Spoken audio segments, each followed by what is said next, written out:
Capítulo 13. El destino definitivo de la persona. 1. Muerte. La muerte es uno de los mayores enigmas de la existencia humana, tal vez el mayor de todos. Para la mente moderna secularizada es el último y definitivo desastre que puede ocurrirle al ser humano, y algo que debe retrasarse todo lo posible.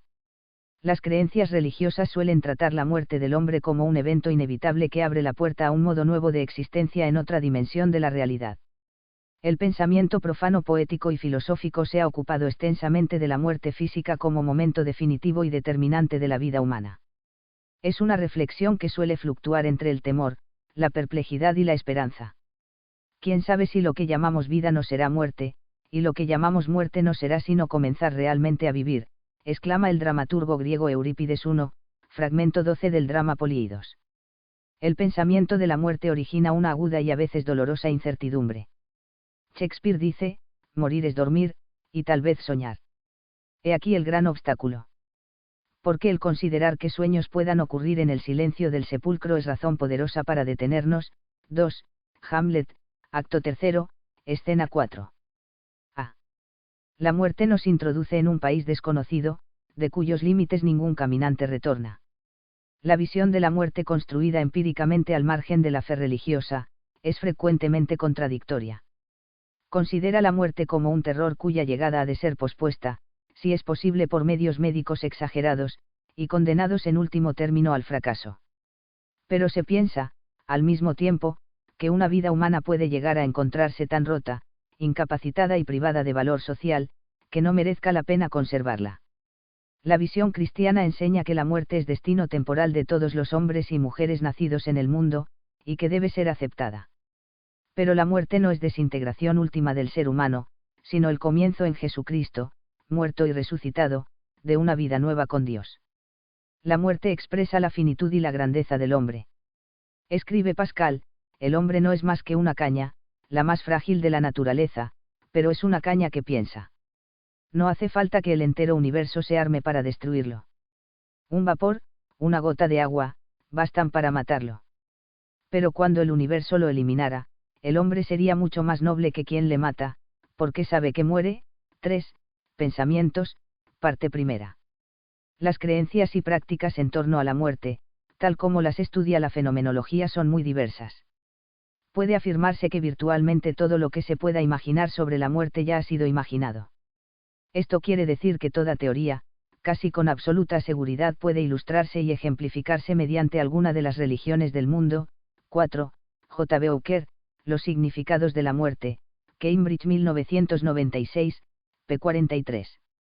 Ninguna teoría sobre la muerte es capaz de eliminar completamente a las demás, porque no es posible que represente por sí sola una apreciación suficiente y completa.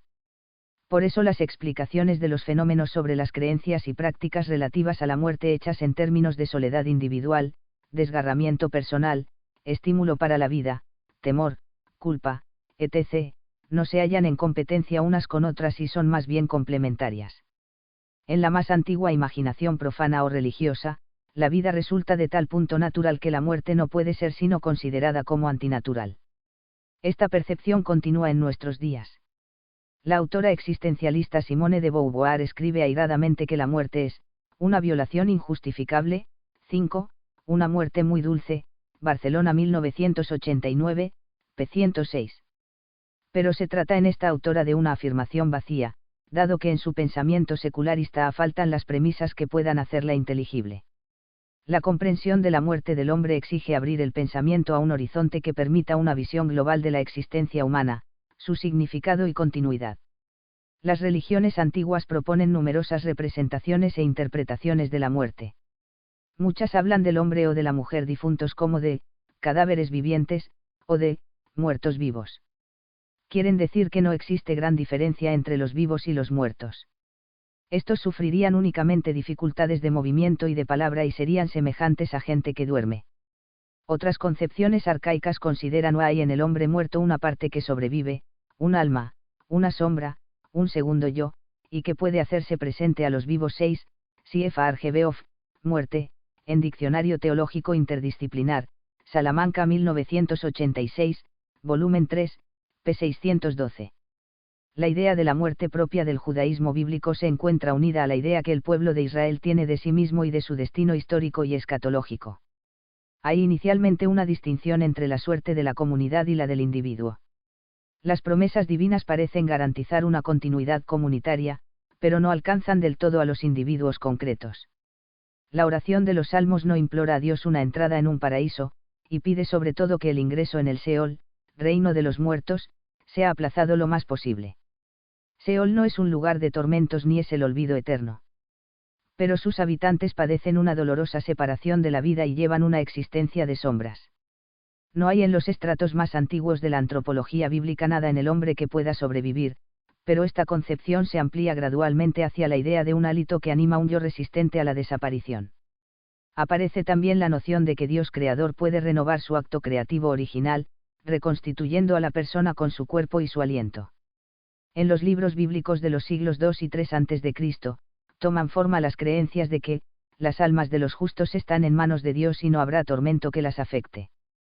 A los ojos necios parece que hubiesen muerto, pero descansan en paz. 7:1 Mac 3, 1. Se habla aquí de la inmortalidad del alma. Como subraya también el libro cuarto de Macabeos, los patriarcas reciben las almas de los fieles en la muerte, y esas almas obtienen por recompensa la presencia de Dios. Una nueva etapa en el desarrollo de la escatología judía afirma finalmente la resurrección de la carne. Se refleja claramente en el Nuevo Testamento 8, y en 11, 24, y pasa a formar parte de la tradición rabínica poscristiana. Maimónides llegará a decir que quien no cree en la resurrección de los muertos no es un verdadero adepto al judaísmo.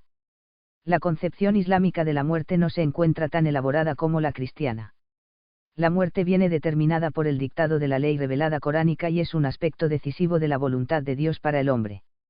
La muerte no es un castigo radical por el pecado, dado que el hombre y la mujer vienen al mundo inocentes. Es simplemente un hecho de la existencia humana. En el marco de las ideas semíticas sobre el destino del hombre en el más allá, el Corán promete y garantiza la resurrección a todos los creyentes. Allí leemos, dijo Dios, a Adán y Eva: salid del Edén y seréis enemigos unos de otros. Pero cuando recibáis de mí una instrucción, quien la siga no se extraviará, en cambio, quien no la siga, llevará una existencia miserable, y le resucitaremos ciego en el día de la resurrección.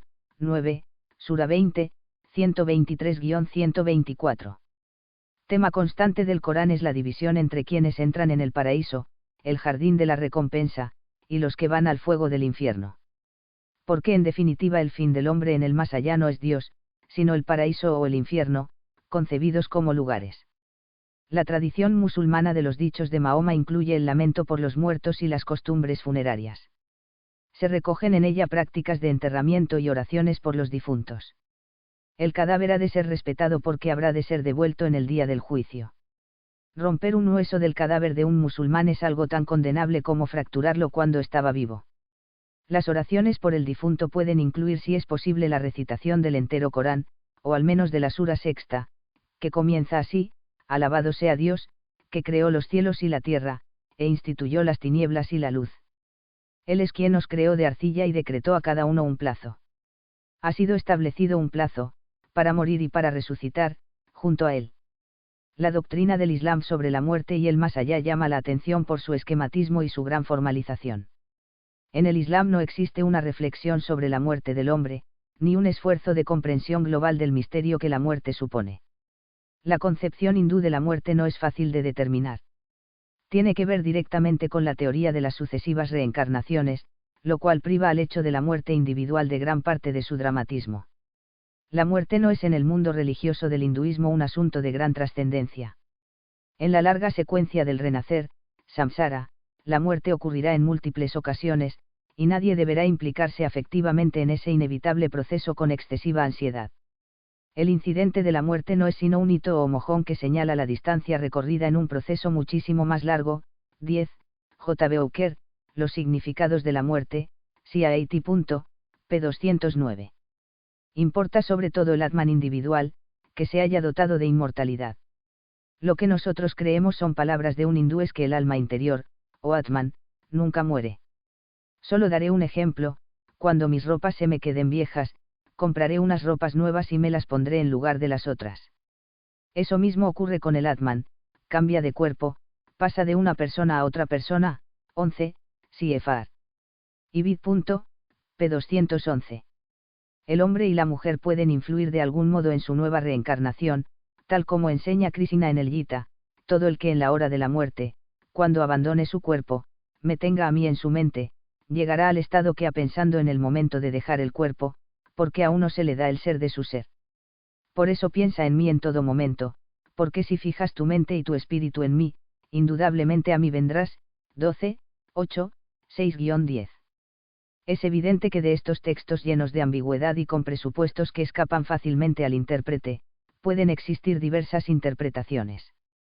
Todo nos dice que el tema de la muerte y su significado no se pueden entender ni valorar en el hinduismo según el pensamiento lineal que es propio del Occidente. La muerte es para los budistas un tránsito que se reitera en la existencia de la persona, y que solo cesa cuando el individuo reconoce, mediante la iluminación, que todo es transitorio e impermanente. La idea budista de la muerte es la de un mal mayor, que se desarrolla ya en la condición de la persona viva en el mundo. Abandonada la casa paterna y realizado el encuentro con el dolor humano, Gautama atravesó en la noche de su iluminación las 4 etapas del movimiento mental, que va desde la conciencia ordinaria a la total trascendencia de esta conciencia. Entendió vitalmente que nada existe no sujeto a la transitoriedad. Existe solo el proceso de cambio que genera las formas aparentes de las cosas. En consecuencia, el único modo de evitar los males del dolor y de la muerte es no volver a nacer, lo cual se consigue mediante la iluminación o el despertar de la condición búdica que dormita en cada ser humano. El pensamiento filosófico acerca de la muerte es oscilante. Niega a veces lo que considera el mito de la muerte, y se esfuerza por despotenciarla como misterio y sobre todo como aspecto dramático e inseparable de la existencia concreta de todo hombre. Otros pensadores estiman, por el contrario, que la muerte es decisiva para comprender y valorar la vida. La primera postura se encuentra ejemplificada por la máxima de Epicuro: mientras existimos, la muerte no existe, y cuando llega la muerte, ya no existimos nosotros. 13, de Diógenes, Vidas de filósofos ilustres, 50, 10, 125. La muerte asume todo su peso esencial y existencial en el pensamiento de filósofos como Scheler, Heidegger, Jaspers y otros muchos. Todos han analizado la importancia de la limitación de nuestra existencia mediante la muerte física. La muerte no es la experiencia de un instante, sino que representa una dimensión constitutiva de la vida, podría decirse que es una dimensión de su estructura. Esto supone la presencia de la muerte en cada momento de la vida, en cada expresión vital, pero no excluye que algunos momentos permitan una mayor transparencia, porque hacen surgir los rasgos más típicos. 14, Gebeoff, muerte, en Diccionario Teológico Interdisciplinar, CIAT. P. 622. Se cuentan entre esos momentos la pérdida de cosas que se estiman esenciales, el cambio problemático de condiciones de vida, el hundimiento de situaciones juzgadas inalterables, la desaparición de personas queridas, el sentimiento de naufragio de la existencia. 2. Alma. La idea de alma implica que la persona humana no se identifica simplemente con su ser físico, sino que incluye un componente espiritual. Este aspecto espiritual de la persona interacciona con el cuerpo y la mente, para formar un sujeto humano unitario. Pero el alma sería un principio separable, que viviría separado después de la muerte de la persona. La noción de alma se ha configurado gradualmente en la tradición occidental y no coincide del todo con las concepciones filosóficas y religiosas del Oriente. En la filosofía de Occidente predominan 3 nociones de alma: platónica, aristotélico-tomista y cartesiana. Platón enseña que el alma del hombre preexiste al cuerpo y ha caído en el cuerpo como en una prisión. El hombre es su alma, que se encuentra unida al cuerpo de modo accidental, como un jinete a su caballo. Ejercicios necesarios del alma para su liberación del cuerpo son la ascensión ascética y la contemplación de las formas o ideas eternas.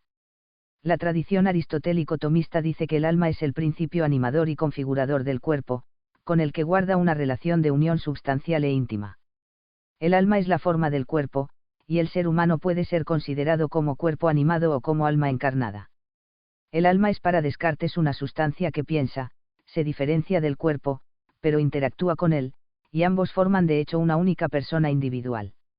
Basados en una comprensión psicosomática de afirmaciones bíblicas, algunos exegetas del siglo XX han atribuido la diferenciación tajante entre cuerpo y alma a influencias helenísticas, lo cual les ha llevado a rechazar la noción de alma como una intrusión procedente del pensamiento griego. Esta postura se ha visto muy debilitada, al comprobarse que la Biblia recoge experiencias religiosas que exigen algún concepto de alma. Diversos ámbitos filosóficos y de la neurofisiología han cuestionado y negado la idea de alma, y se han adscrito a una visión materialista del sujeto humano. Sin compartir esta postura, numerosos pensadores y científicos prefieren hoy usar el término mente como una realidad emergente distinta del cerebro. 3. Supervivencia después de la muerte. A la cuestión de si el ser humano sobrevive a la muerte física se han dado múltiples respuestas. Hay autores que han atribuido al término supervivencia un sentido débil y lo usan para decir que el ser humano transmite sus genes, influencias y realizaciones terrenas a otras generaciones futuras. Otros afirman que el hombre pervive en la memoria de Dios. 15. CFR St. de Avis, Survival of Death, en PLQINN, Che. Tealiaferro, y 10. Accompanian to Philosophy of Religion, Oxford 1997, p. 556. Aquí no consideramos esta clase de supervivencia. La pregunta es si los seres humanos continúan existiendo después de la muerte como personas conscientes. Se han dado 4 respuestas netas, a saber, no hay supervivencia después de la muerte, se sobrevive mediante sucesivas reencarnaciones, pervive el alma inmortal, sobrevivimos a la muerte porque nuestros cuerpos serán resucitados. Descartadas por su carácter a priorístico y mítico, respectivamente, las 2 primeras respuestas podemos concentrarnos en las 2 últimas. La tesis de la inmortalidad se desarrolla principalmente en la filosofía platónica, y es reelaborada luego en el pensamiento cristiano. Este combina la aceptación de la inmortalidad del alma con la doctrina de la resurrección, de modo que ambas tesis forman una unidad coherente de aspectos inseparables. La perennidad y naturaleza indestructible del alma humana es argumentada a fondo por Aristóteles y Platón, con razones que han sido tenidas siempre en cuenta por el pensamiento filosófico. Las almas sobreviven a la muerte por su propio carácter espiritual, no sujeto a las leyes de la materia. Se ve entonces a la muerte como una amiga benévola, que permite finalmente al alma liberarse de las limitaciones del cuerpo. Entre los autores modernos sobresale el ensayo clásico de H. H. Price, que defiende la inmortalidad del alma. 16, Survival and the Idea of Another World, Proceedings of the Society for Psychical Research 50, 1953, pp. 1-25. Price postula la existencia de un mundo de imágenes auditivas, visuales y telepáticas, en el que las almas serían conscientes de la presencia de otras almas, vivirían en un mundo real consistente de imágenes mentales, no de objetos materiales, comunicarían unas con otras telepáticamente y tendrían percepciones de su mundo análogas a las de un sueño. Este mundo podría responder a leyes causales diferentes del nuestro, pero sería para sus habitantes tan real y sólido como nuestro mundo lo es para nosotros. A diferencia de la inmortalidad, la resurrección, que es doctrina del judaísmo, cristianismo e islam, ha recibido especial atención en la tradición teológica cristiana desde el período patrístico. 2 metáforas han sido usadas principalmente para acercarse a su significado y posibilidad. La metáfora de la semilla 17, 1 Sioar 15, y la de la estatua. La primera es desarrollada sobre todo por Orígenes.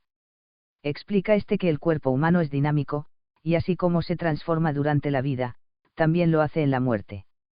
El cuerpo resucitado será radicalmente transformado, y no estará ya hecho de la misma materia que antes. Agustín de Hipona insiste, sin embargo, en la reanimación del mismo cuerpo material, que será rehecho a partir del polvo y de los huesos. Tomás de Aquino evitó ambas metáforas. Le importa más la integridad del cuerpo que la identidad de sus partes materiales. Piensa que el cuerpo resucitado contendrá los mismos órganos, aunque no contenga idénticas partículas. Habla de una continuidad material del cuerpo en la resurrección. 18, CFR Beaker, Death and Afterlife, en The Oxford Handbook of Philosophy of Religion, Oxford 2005, p. 368. Cualquier concepción cristiana de la resurrección de la carne presenta al menos 3 rasgos característicos: corporeidad, identidad y acción divina gratuita. La idea de resurrección exige algún tipo de forma y vida corporal después de la muerte.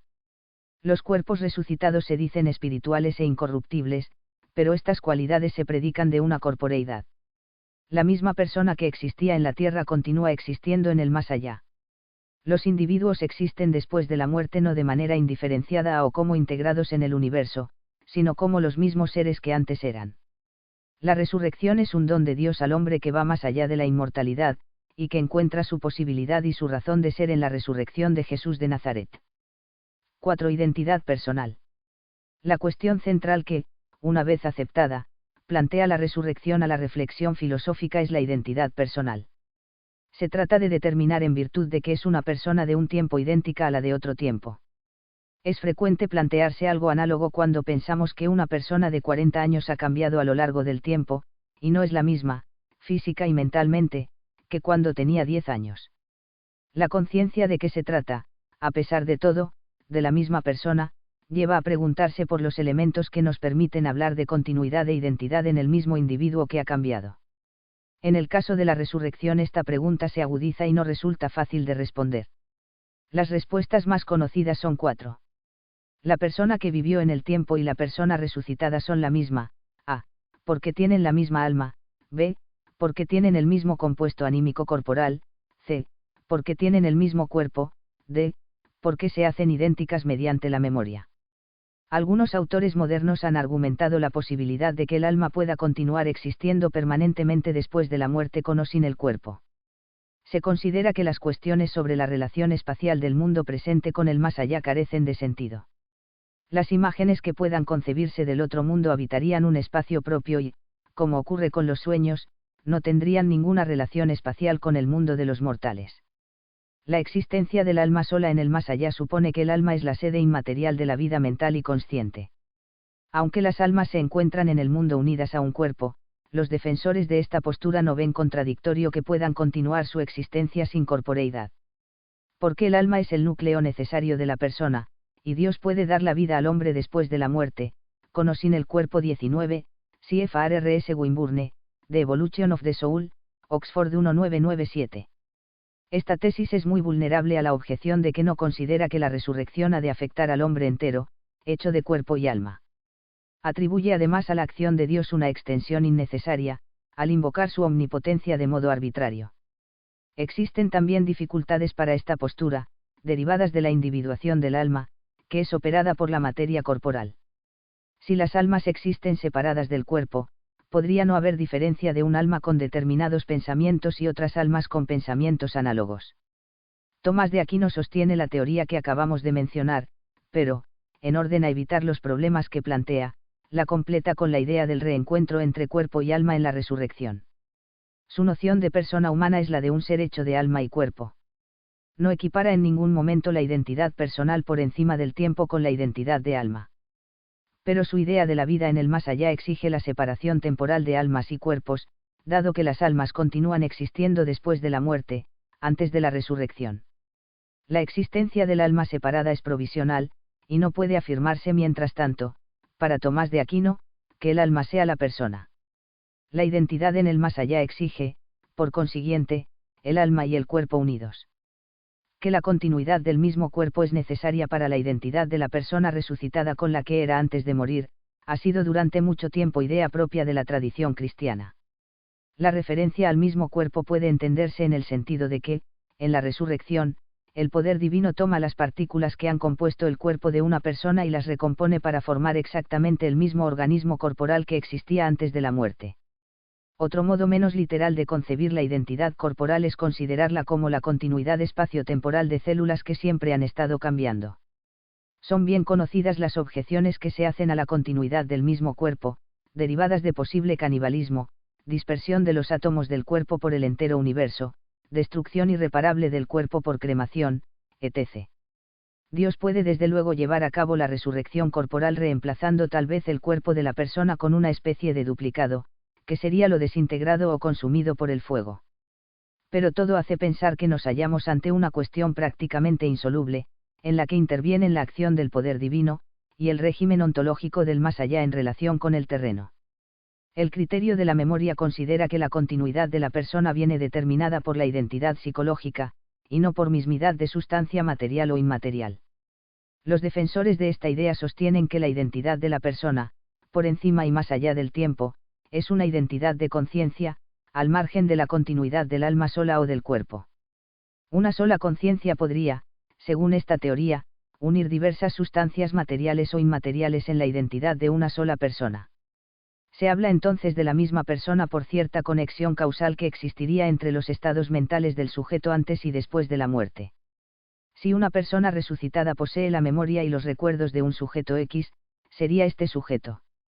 La mayor dificultad de esta explicación radica en los problemas originados por la duplicación. ¿Por qué dos futuras personas podrían tener o compartir los estados mentales causados por un sujeto antes de morir? Parece lógicamente posible que las memorias de una persona puedan ser transferidas a dos futuras personas exactamente del mismo modo. Y es imposible que un sujeto se desdoble en dos. Se ha respondido a esta objeción con la idea de que se trata de una posibilidad meramente lógica, que carece de peso metafísico, dada la irrepetibilidad y responsabilidad intransferible de cada persona humana. Se deduce de todo lo expuesto que no es posible aducir argumentos irrefutables a favor o en contra de las cuatro posturas que hemos presentado. Todo nos lleva a considerar los límites y tensiones del pensamiento que se ocupa de estos asuntos, lo cual no implica que las reflexiones desarrolladas carezcan de importancia. Dada su coherencia con una concepción del ser humano, que se extiende a todas sus posibles situaciones a lo largo del tiempo y también al más allá, la solución que ve la continuidad del mismo compuesto anímico corporal antes y después de la muerte parece la más defendible. 1. Fragmento 12 del drama Políidos. 2. Hamlet, acto tercero, escena 4. A. 3. Pensamientos, parte primera. 4. J. Bowker, Los significados de la muerte, Cambridge 1996, p. 43. 5. Una muerte muy dulce, Barcelona 1989, p. 106. 6. C.F.R. Gebeoff, Muerte, en Diccionario Teológico Interdisciplinar, Salamanca 1986, volumen 3, p. 612. 7. Un Mac 3, 1. 8. J.I.N. 11, 24. 9. Sura 20, 123 a 124. 10. J. Bowker, Los significados de la muerte, CIAT. p. 209. 11. CFR. Ibid. p. 211. 12. 8, 6 a 10. 13. Diógenes, Vidas de filósofos ilustres, 50, 10, 125. 14. G. Beoff, Muerte, en Diccionario Teológico Interdisciplinar, CIAT. p. 622. 15. CFR St. de Avis, Survival of Death, en PLQINN, Che. Tealiaferro, y 10, Accompanion to Philosophy of Religion, Oxford 1997, p. 556. 16. Survival and the Idea of Another World, Proceedings of the Society for Psychical Research 50, 1953, pp. 1 a 25. 17. 1 COAR 15. 18. CFRLR Beaker, Death and Afterlife, en The Oxford Handbook of Philosophy of Religion, Oxford 2005, p. 368. 19. CFRRS Winburne, The Evolution of the Soul, Oxford 1997.